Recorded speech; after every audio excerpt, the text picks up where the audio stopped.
rayuwa ta yi daɗi Aisha, ai dole za mu ji daɗin soyayya.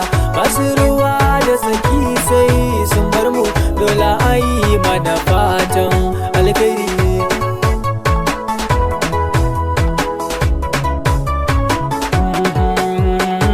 In rayuwa ta yi daɗi Aisha, ai dole za mu ji daɗin soyayya. Masu ruwa da tsaki za su bar mu, inda zaman mu da ke ba biyayya. Komai da za ki bukata na shirya, aikin faɗe shi kawai ba jayayya. Tun haɗuwar mu da ke na fahimta, ke ki gaba na zama don soyayya.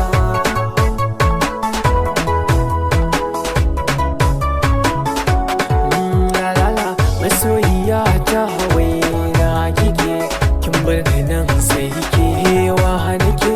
Komai da za na faɗa nake in babu ke tamkar kurma nake. Ba za na so ki min nisa ba, a zahiri ba hawai mafarki ba. Zama da ke ban yau takaici ba, tun da ba kya mun batun gayya.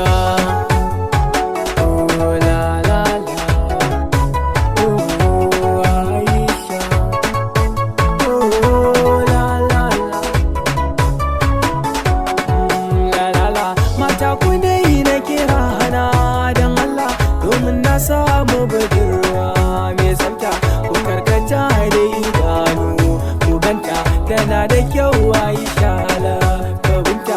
Komai da na samu za na bata, saboda haka ku bar yin farauta.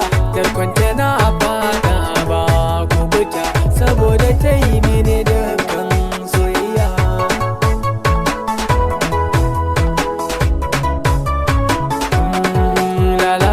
Takunki sannu tauraro mata, mai kyan sufa kalar kice ta kamata. Kin yi daban ko da alubai na mata, mai hankali gidan ku kin samu gata. Da tausayi na san ki kwanta ki huta, Allah ya ban kuɗi na sai miki mota. Ba wani ja'in da Jamil ga gwanata, ba bike ba